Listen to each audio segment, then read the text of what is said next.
Today is part 2 of my 4-part series where I'm teaching you how to be a multi-apper, giving you some basics, and also going to get into some advanced stuff so that you can make the most money when you're out there doing food delivery. My name is John McFall, and I want to welcome you to the McFallRI channel, where I teach you how to make $25 to $30 an hour doing food delivery. And in today's video, I want to go over some real things that are really key that you really need to learn about and focus on and pay attention to when you're out there doing food delivery. And I want to get into some stuff that is really going to help you when it comes to doing the multi-apping the right way. If you get value out of today's video, please like this video and subscribe to my channel. So this series is going to be a 4-part series. If you missed the first part, go check it out. And it's kind of going to go in order from basics to some advanced stuff. So go check out the first one and watch it, and then work your way through to the 4th one. The first thing I want to talk to you about today is your ratings. Ratings are really important as a multi-apper, and you've really got to pay attention to them when you're out there doing your food delivery. The first thing I want to explain about ratings is how they actually work, because a lot of people don't understand this concept, and I want to try to make it as simple as possible for you to understand. When we're out here doing food delivery, our ratings are what they call a rolling 100, and what it means by that is each time you do something for a rating, it takes off the oldest one, which is number 100. So let's suggest maybe your acceptance rating. As you're accepting and declining orders, whatever one is on the end is going to be replaced by the one that you're doing right now. So it doesn't really matter what's in the middle. It matters what's on the front end or the back end. And when it comes to your acceptance rating is really important, but it's not important. What do I mean by this? We have seen time and time again on this GigTube space, because so many people have talked about it, that you can decline as many orders as you want without penalty. The platforms cannot deactivate you. They cannot demote you. They cannot do anything to you for declining orders when you're on the platform. However, the acceptance rating, as far as we can tell through what we've seen through many people experimenting with it, is the higher your acceptance rating on these platforms, the better orders that you get sent to you. So it's always great to keep a balance of what orders you accept and you decline, so that you're not declining too many that you don't get the good orders, but you're also not accepting the crap orders that get sent on these platforms. One of the key things that I do to keep my acceptance rating high is, if I can shut off or pause the apps when I'm out there working, I always do that. And this is because I don't want them to send me orders randomly that I know I'm not going to accept because I'm working on an order on another platform. So pause your dash on DoorDash, or go offline when it comes to Uber Eats or GrubHub if you know that you're not going to be able to accept any orders. And this keeps them from sending you orders when you know that you can't accept them, and this will help keep your acceptance rating higher. I actually, on DoorDash, I had an acceptance rating of about 54%, and this is because I would pause my dash when I was working on the other platforms. Make sure that you keep this in mind when you're thinking about accepting and declining orders when you're out there working. The second one I want to talk about is your completion rating. Your completion rating can get you deactivated if it goes too low. On DoorDash, they actually are nice because they show you what your completion rating is, and if you get to 80% or below on this, then you're going to start running into problems. I always run a buffer of about 85% when I'm on the platforms, and if I start to see that I'm going lower than that, I get that number back up. On Uber Eats and GrubHub, they don't actually show you what that number is, but I guarantee you they're watching that number, so make sure that you keep in mind your completion rating. The only time I give orders back is when we're out here as multi-appers. We accept orders and we look at the other orders that are coming in once we've accepted it. And let's say you're working on an order that's a decent order on DoorDash, but Uber Eats sends you a much better order. I give those orders back to DoorDash, and I will go grab that Uber Eats order if it is better. However, like I said, if my completion rating starts getting too low, I will go ahead and complete the orders that I have. Completion rating is based on the orders that you have accepted and given back. So it's not like your acceptance rating where it takes into consideration all the orders that are sent to you. It is only based on the ones that you've accepted. Again, it's a rolling 100. So as you are accepting orders and giving them back, your completion rating is based on that specifically. Try not to give orders back if at all possible, and I typically stay between about 90 to 100% on my completion rating.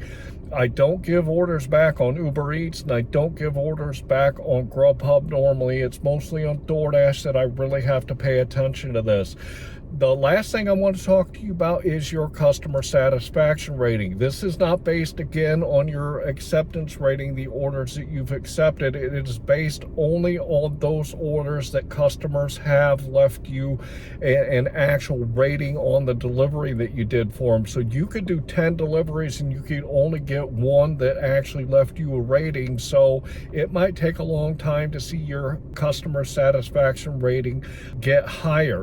One thing that I recommend when you're out there doing your orders and you want to get a higher customer satisfaction rating is don't hesitate to text the customers. I do it when I leave the restaurant and I have their food. I just simply send them a text that says, hey, if you really enjoy my service, please leave me a high customer satisfaction rating. And this will bump up the number of people that are going to leave that rating for you so that you can get a high number.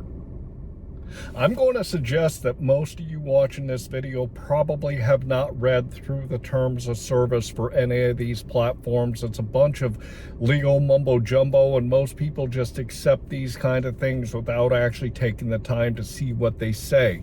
So now I want to talk to you a little bit about what your requirements are and what you can get away with when it comes to these platforms. I had a guy leave a comment on my part 1 video asking me about customers seeing and platforms seeing where you are and what you're doing, and kind of a little scared because he wasn't sure if you would get in trouble because the platform saw you being somewhere else rather than where they expected you to be. The same thing with the customer. And when it comes to doing these food delivery platforms, understand that they cannot tell you where you have to be. They cannot tell you where to go. The only thing that these platforms control once you've accepted an order is your time. They have a time requirement on the orders when you accept them, and this is the only thing that they can control. My point is you have to be on time to pick up the order. You have to be on time to drop the order. Beyond that, there is nothing at all that these platforms can do and the customers can do when it comes to where you are and what you're doing. So again, going back to my first video when I said take a look at the time before you accept an order, and if you have the time to do it, go ahead and accept that order. And this is the reason, because the only thing the platforms can look at when it comes to you is making sure you're on time for your pickups and your drop-offs. There was one order, and I did a video on it, you can check it out here, where GrubHub sent me to pick up an order. When I got to this pizza joint, the guy held up the receipt and said, I haven't started it yet. It's going to be about 20 minutes before the order is going to be ready. And I said, that's no problem at all. I got 2 other apps I can work on. I actually called GrubHub and said that they are not even starting this order until now, and I'm not going to just sit here and wait on the order. I'm going to go do something else on another platform while I'm waiting on this order to be done. So my point is that the apps cannot tell you that you cannot work on other platforms even when you're on an active order with their platform. You are not required to sit there and wait on any orders that you get at a restaurant, but at the same time, I pick good orders when I'm out there. I don't want to lose those orders, so I will keep that order and I will go do something else while I'm waiting for that order to be completed if it's going to be more than, let's say, about 10 minutes. don't be afraid to grab orders on other platforms while you're working orders on the platform that you're on, whether it be waiting at a restaurant for an ungodly amount of time for an order to be ready, or the fact that you have plenty of time to stop by a restaurant and grab another order while you're on an active delivery with another platform. So keep this stuff in mind when you're out there. The platforms, they have no control, they have no say over what you do other than the time.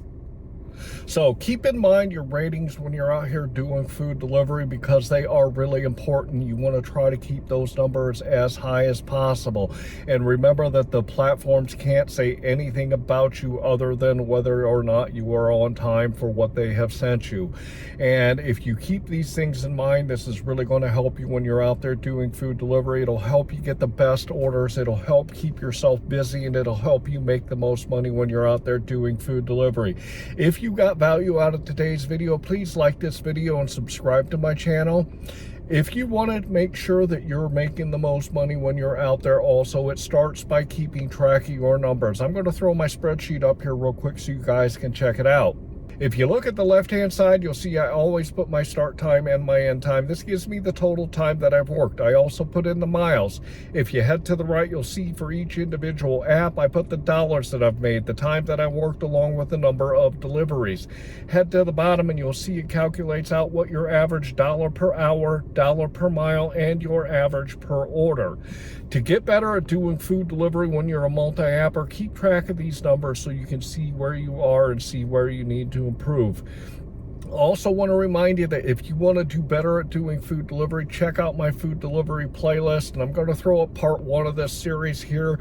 If you haven't seen it yet, go check it out, and it'll get some information about some basic stuff.